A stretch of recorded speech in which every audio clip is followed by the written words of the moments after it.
Good morning. Welcome to First Universalist Church of Rochester, where we are called to nurture the spirit and serve the community. I am Elizabeth Osta, she, her, your worship associate this morning. Leading worship with us today are Dr. Brock Cheswold, he, him, with our music, Oliver Annan, he, him, with our tech support, Karen Labraco, she, her, our online coffee hour in Grusher, and Carol Williams, she, her, and Lily Thatcher, she, her, providing childcare. This morning, it is a joy for me to welcome Teena Fitzroy, who uses she, her pronouns and will be our guest speaker. She will share her journey toward normal as a person living with a disability.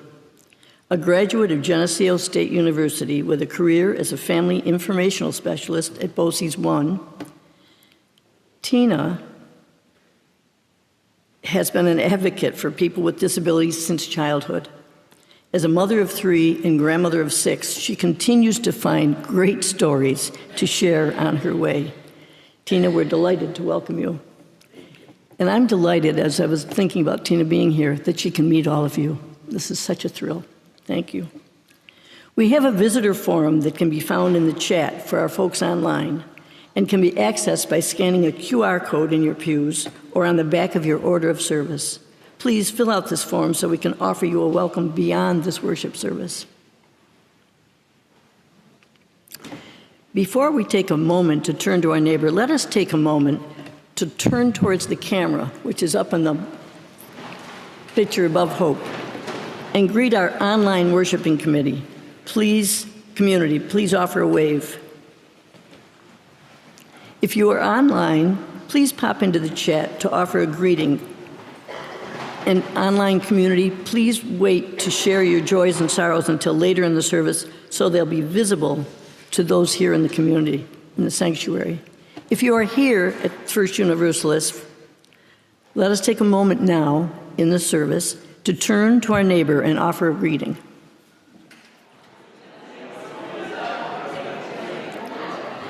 And as is our wont, we'll call you all back together now. Just when the conversation's getting good.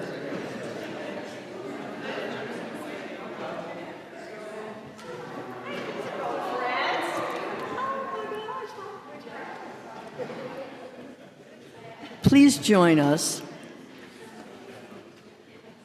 in our opening hymn, Be That Guide,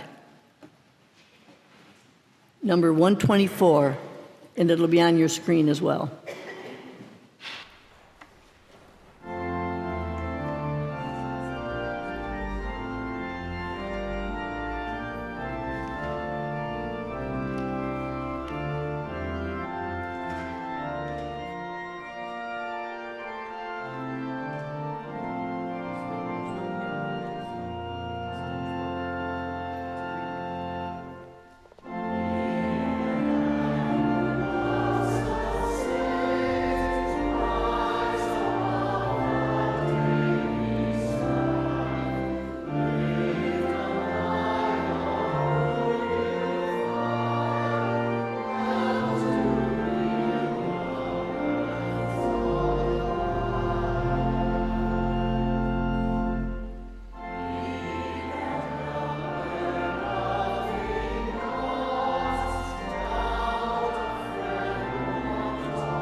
From Viktor Frankl, we have words of opening, the author of Man's Search for Meaning. Everything can be taken from a person. Microphone. Better? Yeah? From Viktor Frankl, Man's Search for Meaning. Everything can be taken from a person, but one thing, the last of the human freedoms, to choose one's attitude in any given set of circumstances, to choose one's own way. We have seen remarkable achievements play out in our world because of attitude. People accomplishing things never thought possible because of attitude. In the direst of circumstances, what a gift to remember attitude is our choice. It is in this choice of destiny, it is in this choice that our destiny is played out. As we live our days together, let us join together, being surprised by joy and actually choosing joy as our attitude. Come, let us worship. Would Joy Perone come and light our chalice? And as Joy lights our chalice at First Universalist, and you light a chalice in your own homes, will you join me in saying our chalice words in unison? May we be a people of worship, a welcome to grow in heart and mind and spirit, and may we reach out to serve our community. It's not lighting. And it will light because we are the light.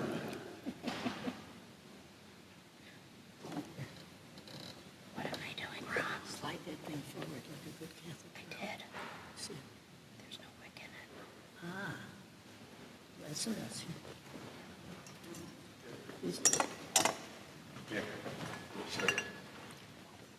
Yeah, there's no wick in it. Oh, there's no wick in it. she knew. Sorry. She's a good Catholic girl. She knew what was wrong.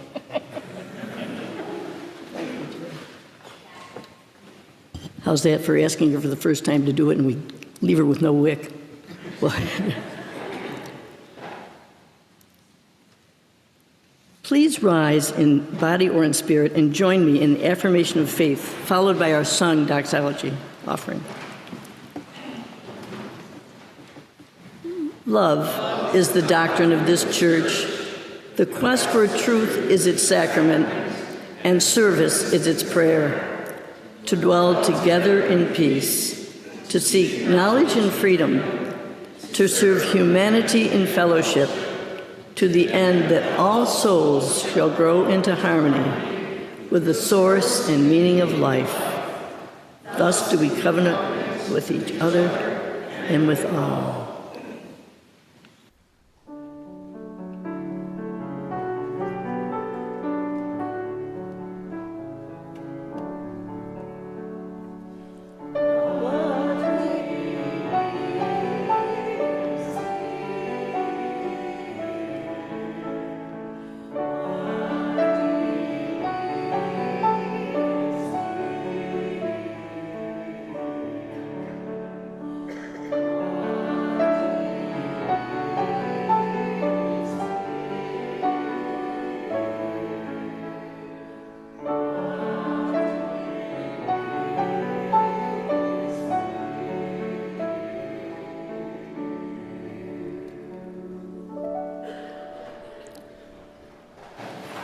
Each Sunday, we have the opportunity to experience joy. The generosity of sharing brings such joy. May we remember, no matter what size, our gift that we can join together and help move mountains, design dreams, and fashion the future. You who are here in person are invited to drop an offering in the offertory basket. And if you are a visitor, please feel free to let the basket pass. You are invited to give online by scanning the QR code on the back of your order of service. For folks online, please click the link in the chat to give to First Universalist Church. Thank you all for your generosity.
We welcome Lisa Glinner with her story for all ages.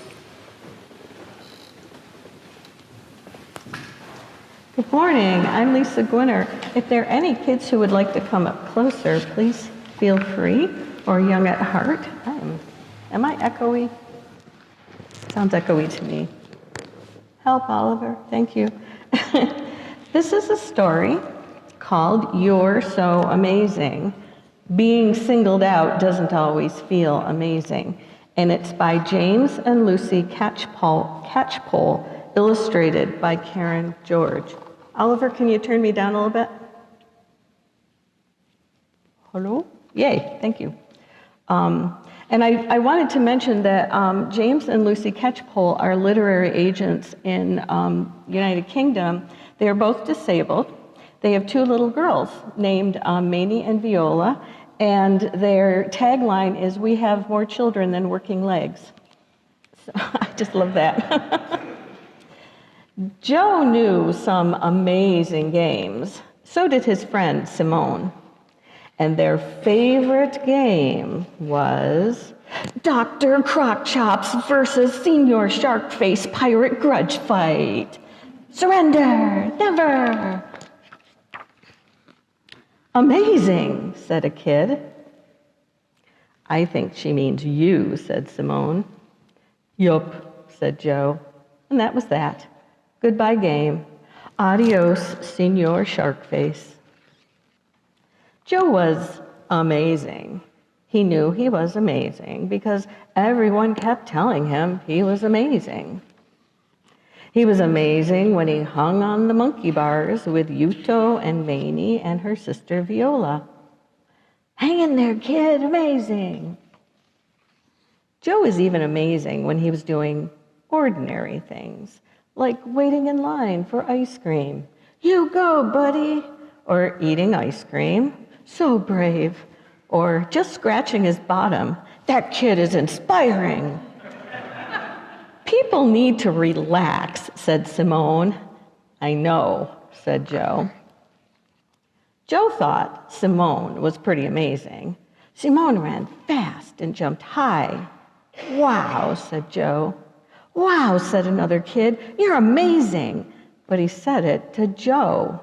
Simone was confused. But that was a really good jump. You were just doing ordinary moving. I know, said Joe. So Joe made a new game. I'll make myself invisible, then everyone will say you are amazing. Simone did her biggest jumps. Everyone did their biggest jumps. Joe just hid invisibly. Poor kid, said a dad. Do you wish you could run around like the others? I'm being invisible, said Joe. Sure you are, said the dad, but I bet you can run and jump just like them. So then Joe had to run and jump because being amazing Joe was better than being poor Joe. Amazing, said the dad. This kid is so amazing. Sometimes being Joe felt like being in the Joe Show. And Joe didn't want to be in the Joe Show, so he found a game he could play on his own without anyone watching. When Yuto's big brother Yui came past and said, "Want to take some shots?" Joe wasn't sure, but he nodded. Joe's first shot wasn't great, but Yui didn't shout, "Amazing!" He just rolled the ball back to Joe. So Joe took another shot. Joe took a lot of shots, and 3 of them actually went in the goal. Amazing, thought Joe. And that's how it was with people Joe knew, like Yui and Yuto and Mamie and Viola and Simone and Caspar and Ibrahim. Pirate soccer grudge fight! With them, Joe wasn't amazing Joe. He wasn't poor Joe. Whoops. He was just Joe. I love this book, not only because it talks about a really common and just an experience of being disabled, but because there's an intersection, because don't we all have something about us that people might look at and say, oh, that's that thing, but but they don't really know you. They don't know what's amazing about you. It really takes getting to know someone to help you understand what's really amazing about them. So we're all amazing. Now, would we please sing our doxology together?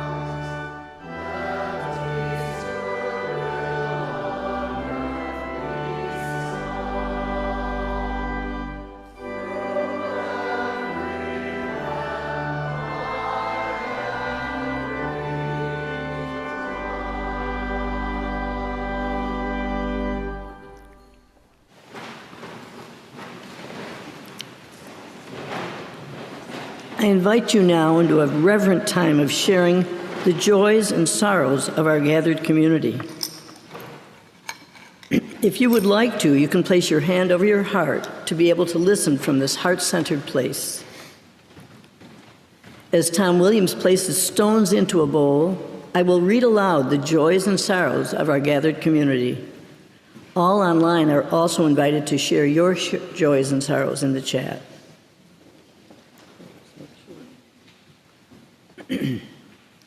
We have a joy from Paula Marchese, who headed to rehab at the Friendly Home this past Thursday. We are wishing her a good recovery from a broken ankle. Cards are welcome.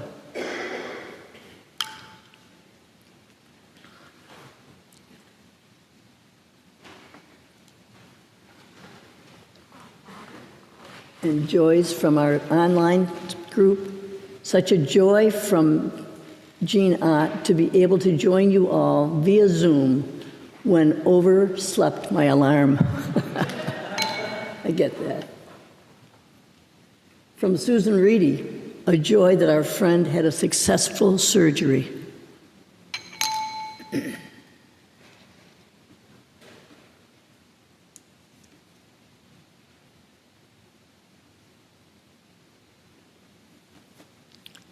We hold this morning other joys and sorrows. We also hold that this church is a worshiping community that is meeting in a time of war. We acknowledge the wars and conflicts that are happening in Israel, Palestine, Ukraine, the Congo, and Sudan. We acknowledge that there are more conflicts and wars happening that we are not even aware of. And we grieve the losses of life, both on behalf of the military and those who are of service to our country, the military members who serve in time of war, and of course, the people, the civilians, the hostages, the families, the men, the women, the children who are dying our world over due to war. We earnestly pray for these wars to cease. We light a candle to acknowledge the grief we feel.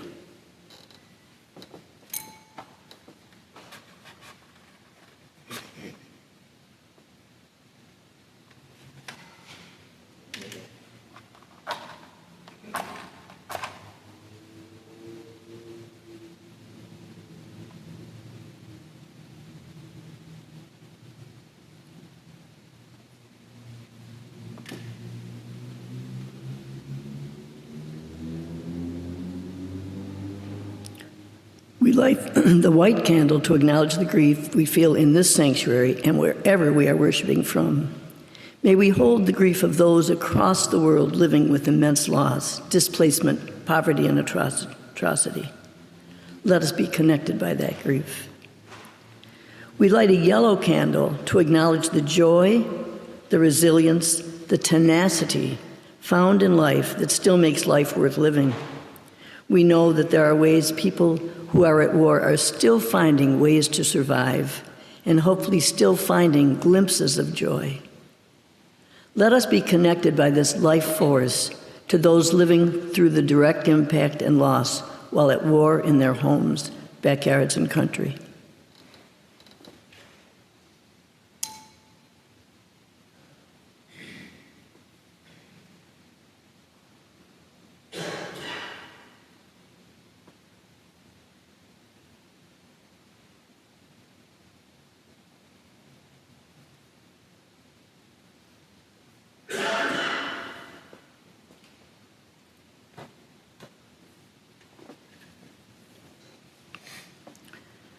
We hold this brief moment of silence to honor the many deaths that have happened this past week due to wars across our world.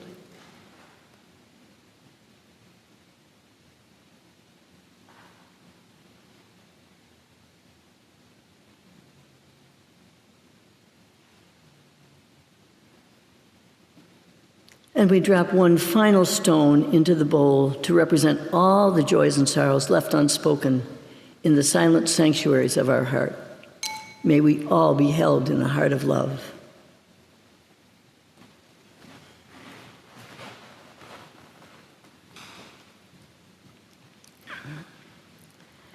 Dutch theologian Henri Nouwen spent the last 10 years of his life in Canada as a pastor for people with disabilities.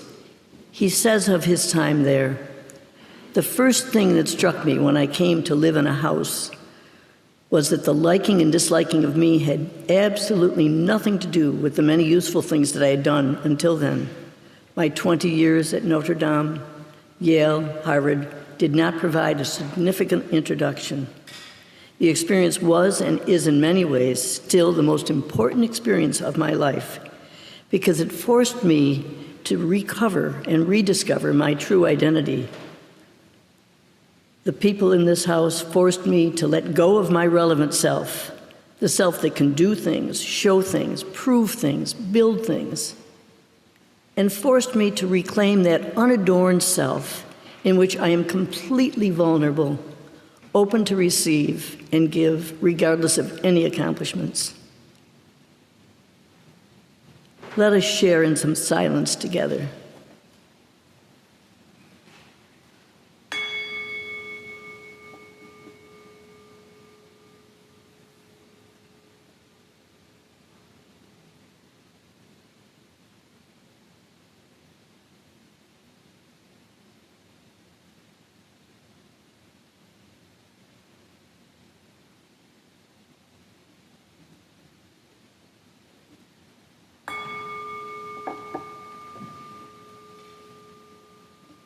Amen.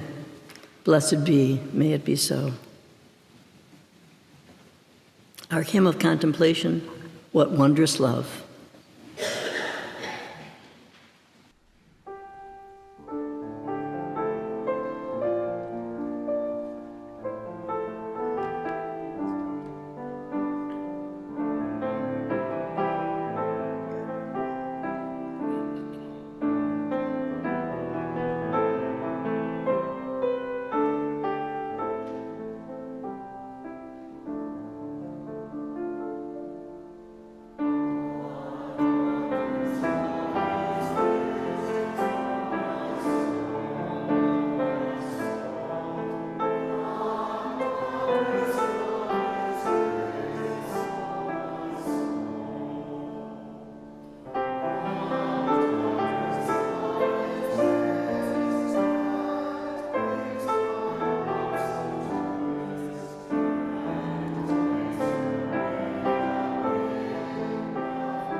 Good morning. Can everybody hear me? If you can, just raise your hand and I'll talk softer. My name is Teena Fitzroy, and I'm from Chi-Line, New York, and I want to thank Elizabeth and Lane Red for inviting me to this worship service. So I'm really here to talk about disability. How many of you notice I talk funny? Every hand should go up or you're all liars. I have a disability called cerebral palsy. I was born with cerebral palsy. I don't know what life is like without it. I have to take it wherever I go. I can't leave it home. I can't shove it under the bed. So it goes with me wherever I go. Today, what we're gonna do is go on a journey. It's a 73-year-old journey. That's really old because I'm an antique. I remember getting my Medicaid card at 65 in the mail, crying and ripping it up. And then I remember, oh my God, I need that thing. So I had to call and get a new one. So my journey is 73 years. It won't take me that long to get there, I promise. They've given me 10 minutes. I'm gonna push it. Before I begin, I want you to put on my shoes, because I want you to walk in the shoes of somebody that has a disability. To know what it feels like in your heart. To know what the attitude that Elizabeth talked about. What is our attitude towards people with disabilities? Where did we learn it? How do we get rid of it? And what do we do with it? Those are really my shoes. They walked a lot of miles. They're scuffed up because I fall a lot. But you don't get to keep them, okay? They're mine. I'm the mother, I'm the wife, mother of 3, and the grandmother of 8. So I've done things in life that people told me I could never do. We all make assumptions, and one of the assumptions people make about me when they hear me on the phone or they see me walk down the street is that I'm either drunk or I have mental retardation. So one day, about 40 years ago, I was walking up my road on a nice summer day, and Monroe County Sheriff flew by me, slammed on his brake, put up the window and said, "Hey you, where are you going?" I said, "Right there." He said, "Where are you coming from?" I said, "Right there." He said, "You look very drunk to me." I said, "Excuse me." He said, "You look very drunk to me." I said, "No, I have cerebral palsy." And he said, "So what?" And he took off. That's what we call assumptions. And I would rather, as a person, I'm a person first who happens to have a disability. I'm not a cerebral palsy person. I'm not a disabled person. I'm a person first who happens to have a disability. I want you to see my strengths, not my weakness. I want you to see I'm a mother. I'm a grandmother. I want to be included. I want to be part of your congregation. You need to look beyond the disability, because that disability is only a very tiny part of who I am. Because who I am is a mother, a grandmother, a wife, a friend, and a crazy driver nobody will ride with. So on my bucket list, because of that experience, one of my things is to go through a DWI roadblock. I will refuse to take a breathalyzer. My husband said he will not bail me out. But Elizabeth said she might in 3 days for good behavior. Don't assume. As I said, I was born with cerebral palsy. Cerebral palsy is not genetic, hereditary, contagious. You can't catch it from me if you shake my hand. But if you want it, I'll give it to you. So when I was born, I was the youngest of four and the cutest, right? Nobody else in my family has a disability. I'm the only lucky one. I want you to remember that people with disabilities don't have a choice. I didn't raise my hand at birth and say, hey man, it would be awesome to go through life with a disability. I can't wait to do it. Excuse me. Because if I had a choice, I would have given it to my sister. It would have looked much better on her, but she didn't want it either. And 18, my mom knew at a year something was wrong. I wasn't walking, I wasn't talking, I wasn't doing anything my siblings had done. So I went in a strong hospital at 18 months for failure to thrive and came out with my first label. And my first label was mental retardation. Why do we need labels? Labels tell us nothing. What labels do is drive services. We need labels to live in a group home. We need labels for speech therapy, occupational therapy. We don't need labels on people. So I came home after 2 weeks with that wonderful label of mental retardation. The year is 1952. There's no services at all. At 4 and a half, I got my label of cerebral palsy from Strong Hospital. And by 5 and a half, I got placed in a residential institution in Leroy, New York.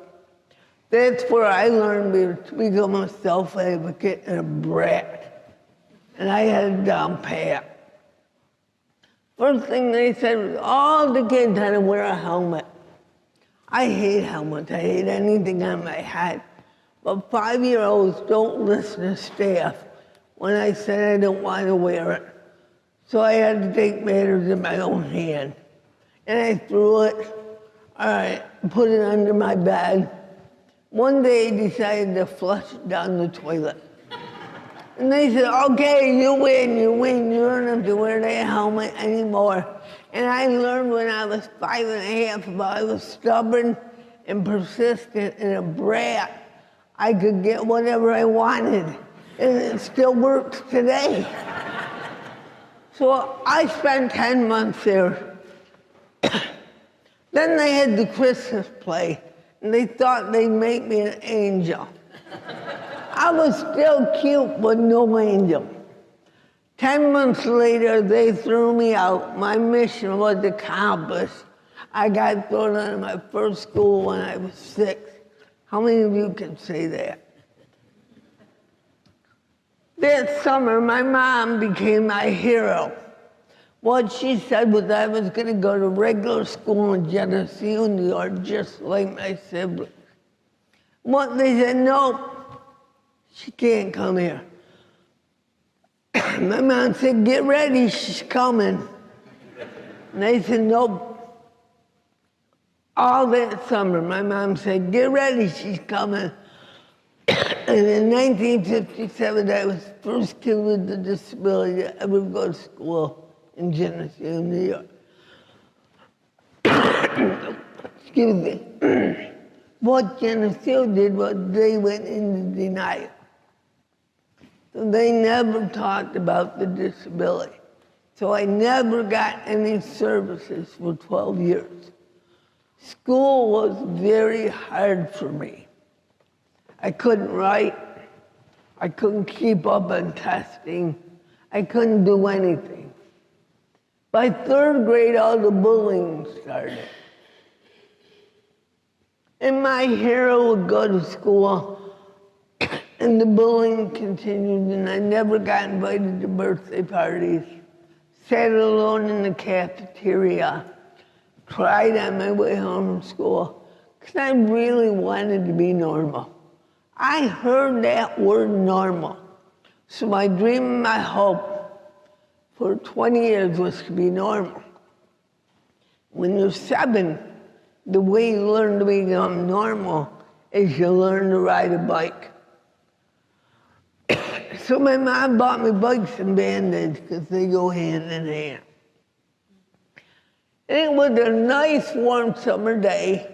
Mom was at work in Rochester, and I decided I had to learn to ride this bike. So I found the biggest hill in Geneseo, and I walked the bike up, and it took me 2.5 hours, and I came down. Took me 10 minutes, because I hit all the trees. I didn't see them going up, but I felt them all coming down. And that night, my mom said, oh, well, and bought me another bike and more Band-Aids. Why? Because she believed in me. So as I progressed through school, life got harder. In 7th grade, I found the one and only teacher who ever believed in me in all my schooling. And one day she came to school and said, would you like to come to my house this weekend and make cookies? I thought this lady was crazy. She'd never seen a person with cerebral palsy and flour in the same room. They don't mix. So I went to her house and I made cookies. There was flour everywhere, and she didn't care. Because she said all the cookies were the same. You couldn't tell my cookies from her cookies. What we learn from that is very important. It says people with disabilities do things differently. The end result is always the same. I ride a 3-wheel bike now, a recumbent bike, because the 2-wheel got hard. When I downhill ski, I don't ski with poles, because somebody will get killed, you or me. 60 years later, I still have a relationship with this teacher. Why? Excuse me.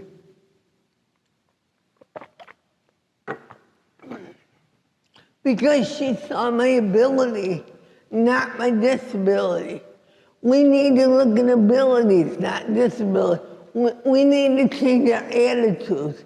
I'm a person first who happens to have a disability. That's how she saw me. As a person first who could make cookies, I just made them differently. 60 years later, I still have a relationship with her. I still see her. I still make cookies at her house. And we do everything together because she believed in me. As I went through high school, life got harder. I took 5 Regents and flunked all 5. Not because I didn't know it, because I never finished the test in all my life. Nobody thought to ask me what I need. I was a social failure. I didn't have any friends. Nobody liked me. I sat alone in the cafeteria. I wanted to go to my senior ball and wear an ugly dress. Nobody would ask me.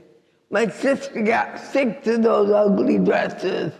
I hated her. I resented her. When I graduated from high school, I graduated last in my class. My mom got her bad again and said, you're going to college. So the first college I went to was in Pennsylvania. And they gave me all my testing early. And I came out with a 3.8.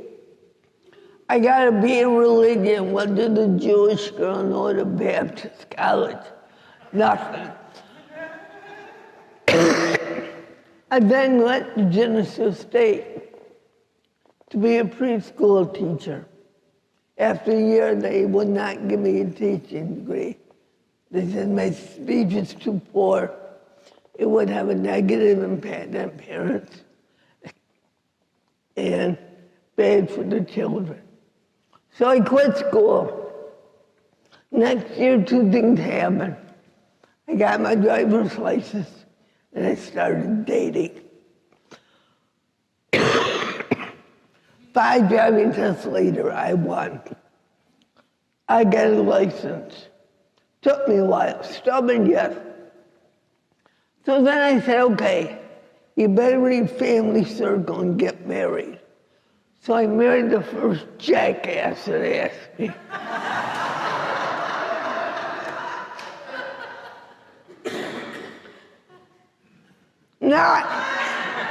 That was a bad choice. He was an alcoholic. I'm a survivor of 18 years of domestic abuse. He was bad, but he gave me 3 wonderful children.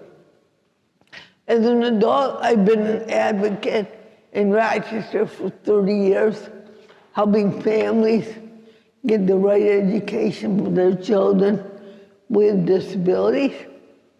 I stayed married 18 years because I thought I was supposed to. And then I said, okay, Teena, you can do one more normal thing. I got divorced. That's my biggest treasure. 30 years ago next June, 30 years in June, this wonderful woman, Elizabeth,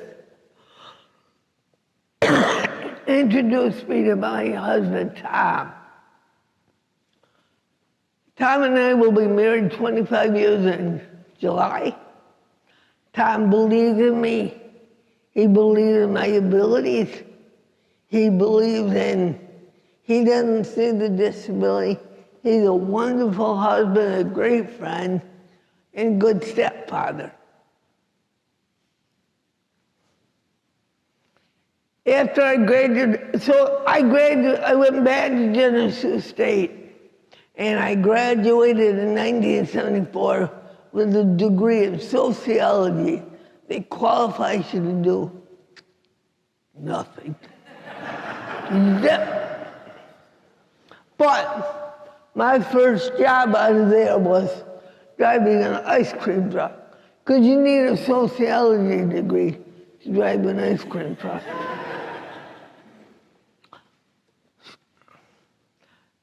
That's my family. That's Tom in the carriage with me. He believed in me.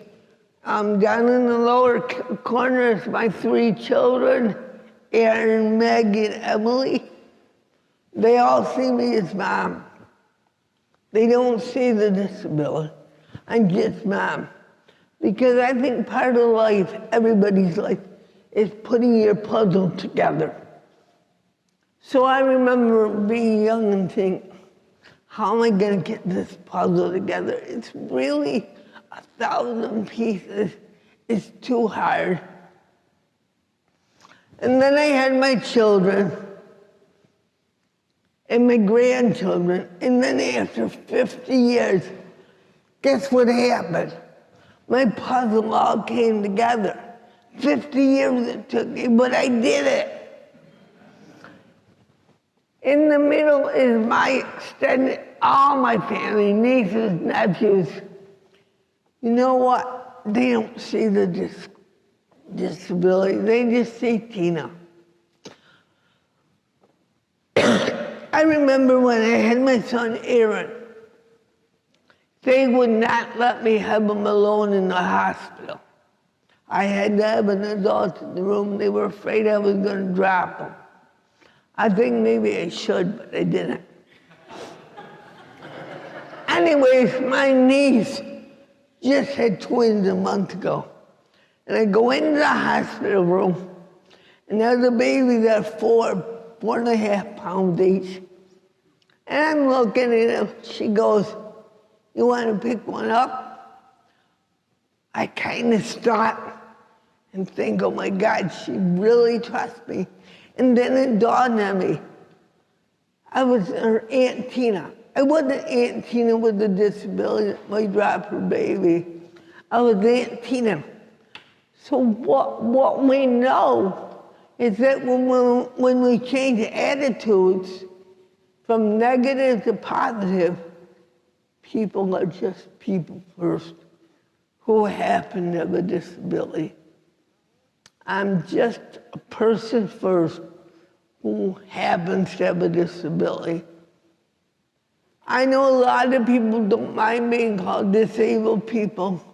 To me, I'm that person first who happens to have a disability.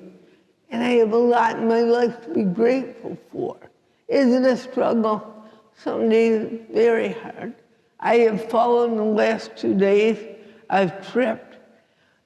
It's frustrating, but you know what? I've taught myself how to fall. I can fall and get up faster than any of you. Any of you.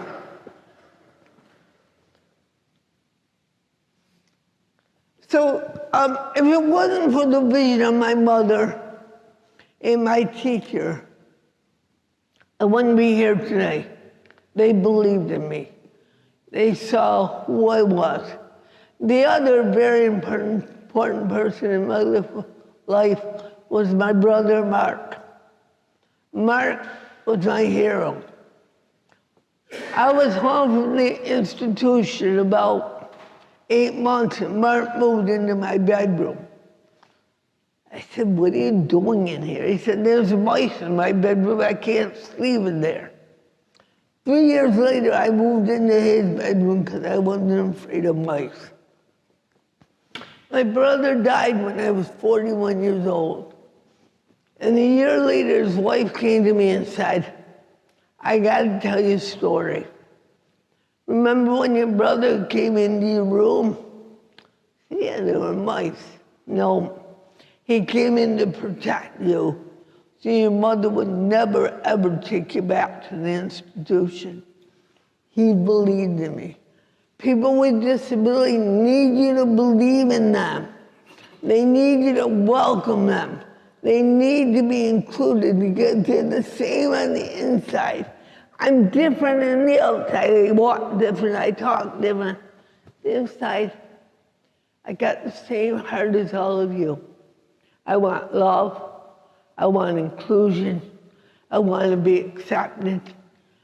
Inside, we're all the same. Yeah, I walk funny and I talk funny and that, but inside we're all the same. Welcoming people, including people, is the most important thing you can do. Talk to them. I always say if you want to know what somebody's disability is, ask them. If somebody says to me, Teena, why do you walk funny? I'm gonna say because I have cerebral palsy. You have any other questions? That's gonna be my book. I want to write a book. The title is, I have cerebral palsy. Do you have any other questions?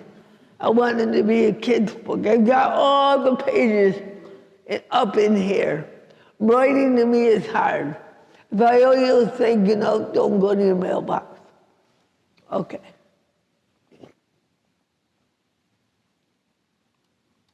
And I just want to read this wonderful quote if I can see it.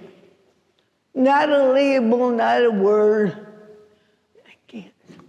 Not a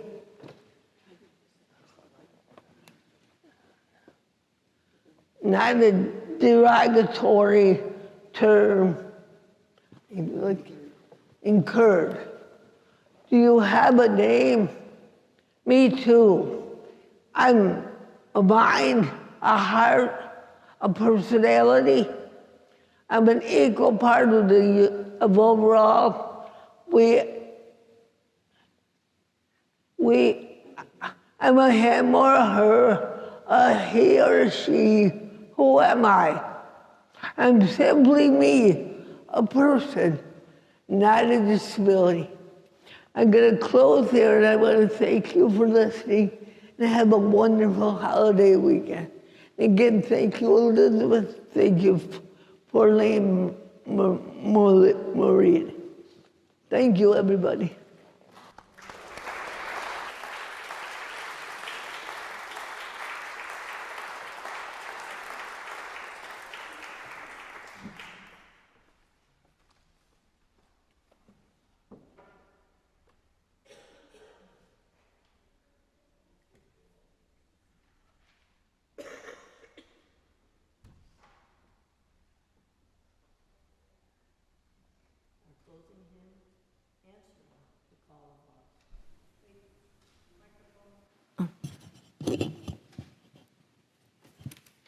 closing hymn, Answering the Call of Love.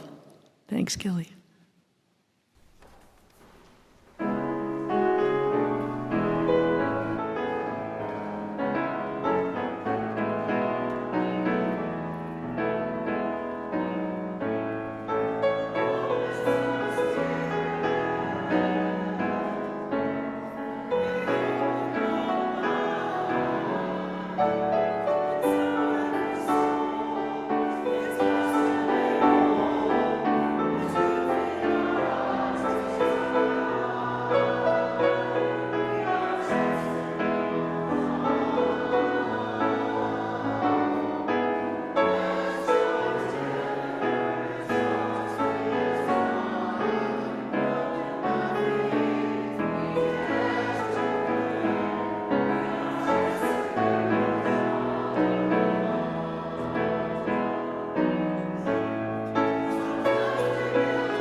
Please remain standing as we extinguish our chalice flame this morning. Tom Williams, thank you.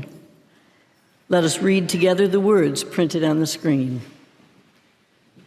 We extinguish this flame, but we keep its light in our hearts with this message of love and justice, taking it outside these walls to the world we live in until we are together again. As we close our service this morning, I invite you to place a hand over your heart. If you're joining us online, I invite you to turn your setting to gallery view and look upon the faces of those here with you.